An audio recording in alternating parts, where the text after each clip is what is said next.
Hello ladies and gentlemen and welcome to my channel. Today we are going to be learning about the Armament International Peace Reform / Recommendation Council / Court and how it works, also known as A.M.I.P.R.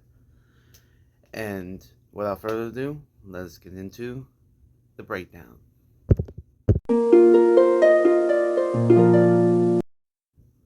The A.M.I.P.R. Council/Court was formed by President Leon and the older nations of the Aryan world, such as Pastopia and the Anatolian Highlands, along with the first few nations of Tenyo. This form has been around for years, and it has continuously changed every year depending on when new nations rise or have been explored. The purpose for this council/court was to deal with territorial, diplomatic, economic, and industrial issues that are happening internationally with every country and continent. They also are the ones who try to help nations get along with each other before war starts, which sometimes works and sometimes it doesn't. But they have formed strict rules and guidelines for each council member to follow and also have its own consequences for said rules being broken.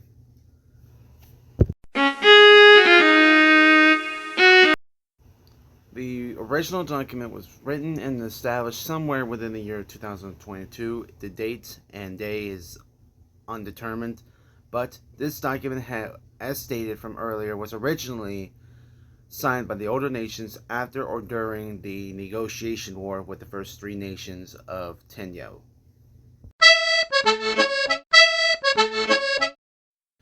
The A.M.I.P.R. court is a neutral place where all nations could come together or come to plead their case or discuss their problems in a civil manner. They sometimes have to deal with 1 to 10 cases a day, and the majority of the time, 90% of these cases are solved, but there's a slight 10% that end up not settled or lead to a conflict or war. When it comes to wars, they don't interfere until after the war is over, and from there they hold trials for both the winning and losing sides. They would sometimes be involved if there was a financial problem or a disagreement between one or two nations that would use violence to prove their points and would send in peacekeeping forces to prevent more violence that could possibly lead into a war that couldn't be dealt with or couldn't end within a time period. Basically, if the war continued for like a longer period, then they have to interfere and stop it. But if the war were to end a few weeks or even a few months, then if it's resolved, then they will have to be in the middle afterward. They're like the after party judge system, basically. So basically, you had your fight, you had your disputes, you lay it all out, and then they come in later to check on the progress and see if both sides have had enough, or one side's victorious and the other side loses, basically. So it's kind of like in a way, two kids fighting at school.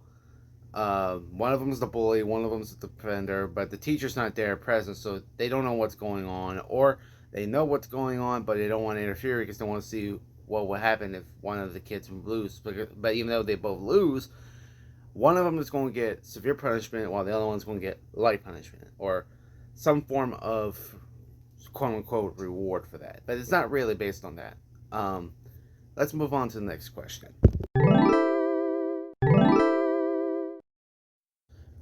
Well, since the court is neutral for all nations and government types, there is no such thing as an exiled group unless your nation or leader has committed a bunch of war crimes and or break multiple terms and rules from the contract. As for the groups, there are three sections. The left side represents the democratic nations and republics. Democratic nations. The center is for monarchy nations, and the right side of the court is for communist/republic nations. Each group has its own jurisdiction and votes on certain aspects to the trials and ideals that the court hosts or provides. So basically, if it has to do with an international section, everyone from each party has their own vote, and no matter what the vote is from different parties, depending on the number of votes, those are the votes that are agreed upon to do an act or disagree on an act and come together. Now, if you're wondering if there's been any kind of like civil disputes with the A.M.I.P.R. court members, let's say there were, but the good thing about it is they are not as violent as they would be in the wars. See, they would take their further disagreements on either political terms or wars, and most of the time they let it out on war, and they're trying to prevent that from happening. And sometimes it did help. I mean, like there was like one war that lasted a long time, but then was ended pretty quickly. And since then, there has been a long international peace period. I believe was the Second World War plastic, maybe. I don't really know, but that's an example. So they tried to make peace and prevent peace from turning into a war, basically. Um, but yeah, let's move on to the next question. Is there a judge?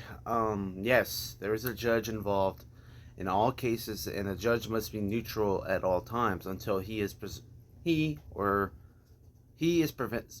with evidence to determine his judgment on the nation that based on the actions they created and did to end up escalating the situation. But they are also tasked to help national leaders that are at disagreement to prevent global or domestic conflicts. And as for the judges, they are elected by the council members, the founders. And since President Leon was originally the first judge slash head member of the council, he would usually be in charge of all that, but he's not in charge of that anymore. So basically, when he wanted to become president of Greenland again after he won his second election term, he basically gave up his right as judge of the A.M.I.P.R court to his adversary, Commander Wynne, so that way he can focus on being leader of Greenland. But even though Wynne is the judge of the A.M.I.P.R court, he is not a head council member of the court. Leon still is, but his power from being a judge was changed around, and he's acting like one of the common members, which are the international nations. See you in the closing of this video. Okay guys, so this is part 1 of the A.M.I.P.R breakdown. I hope you enjoy it. In the second part, we're going to be discussing about what are the rules and guidelines of or actually basically how we do with the M. It's how to become a member of the A.M.I.P.R Council. So without further ado, I'll see you guys in the next video, which probably will come out sometime around this weekend or next week. Peace.